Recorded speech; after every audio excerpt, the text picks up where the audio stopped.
Resiliensi di masa transisi. Masa transisi. Kita meyakini masa ini adalah masa yang membingungkan. Terjadinya perubahan, tekanan yang melanda, dan sekelumit masalah, di mana kita perlu menyesuaikan dengan berbagai tekanan. Kadangkala ada perasaan rendah diri, cemas, merasa takut, yang membuat diri kita terjatuh pada jurang transisi. Menurut Erikson, tokoh psikologi perkembangan masa ini dimulai saat manusia berusia sekitar 20-an hingga 30-an tahun. Dalam usia perkembangan tersebut, seseorang akan mengalami pencarian jati diri, melanjutkan studi ke perguruan tinggi, menentukan karir, hingga pasangan hidup. Ada perasaan layak atau tidak layak ketika seseorang memandang dirinya. Hal ini tercermin dari segi konsep diri. Konsep diri ini terbentuk dari seseorang meyakini tentang dirinya baik kelebihan dan kekurangan, serta value dari lingkungan di sekitar di mana ia tinggal. Begitupun dari setiap pengalaman yang dialami, banyak perubahan yang terjadi, yakni dari zona nyaman ke zona tidak nyaman. Penuh tekanan sebagai masa-masa sulit, hingga bingung dalam mengambil sebuah keputusan. Inilah yang disebut masa transisi. Menurut Susan Bridges dari buku Transisi, tahun 2021 mengatakan transisi sebagai masa memahami proses perubahan dalam hidup. Perubahan bersifat situasional, sedangkan transisi bersifat psikologis. Artinya transisi bukanlah suatu peristiwa atau kejadian, melainkan sebuah reorientasi batin dan pendefinisian ulang jati diri yang kita alami dalam proses menyatukan perubahan-perubahan itu ke dalam kehidupan kita.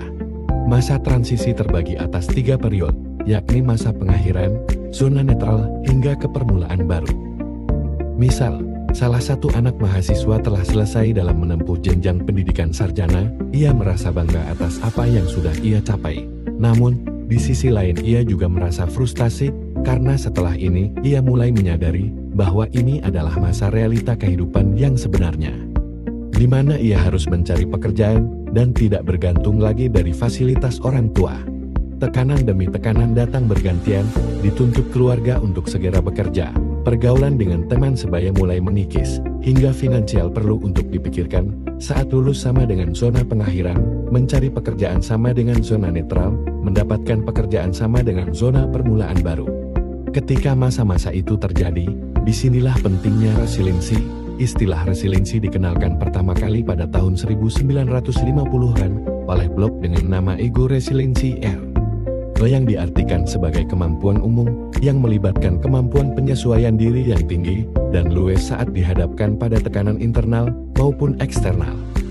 Artinya, kemampuan seseorang dalam mengelola setiap tekanan dan kesulitan yang datang, dihadapi dengan tangguh tanpa menyerah, agar mampu untuk bertahan hidup dan mencapai tujuan yang diharapkan. Ia dikatakan sebagai pribadi yang pantang menyerah, bekerja keras, percaya diri, dan yakin akan kemampuan diri. Lalu bagaimana untuk membentuk resiliensi dalam diri seseorang? Ada beberapa tips menurut praktikan, ialah sebagai berikut. 1. Saat kesulitan datang menghampiri, anggap saja ini adalah tantangan. Memang ketika mengalami kesulitan pasti sangat tidak nyaman, ingin segera menghindar, atau justru melarikan dari sumber kesulitan tersebut. Namun, hal ini dapat dijadikan untuk membentuk diri belajar lebih tangguh. 2. Berani bertanggung jawab atas keputusan yang sudah dipilih. 3. Ingat kembali tujuan yang selama ini diharapkan. Ketika seseorang meyakini akan harapan yang dimiliki, ini akan menjadikan kita lebih fokus, bisa dengan cek kembali list target-target impianmu yang pernah ditulis sebelumnya. 4. Kembali mengkoneksi dengan orang-orang terdekat, di mana mereka yang bisa memberi support tanpa syarat, misal keluarga. Penelitian membuktikan, ketika kita memiliki koneksi dengan orang-orang terdekat maka dapat mengurangi stres secara berlebihan.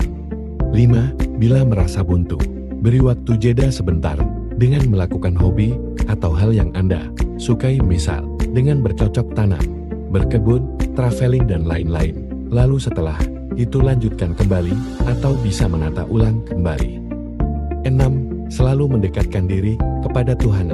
Percaya bahwa apa yang menjadi urusan kita dalam hidup, serahkan sepenuhnya kepadanya, bahwa rencananya tetap adalah yang terbaik.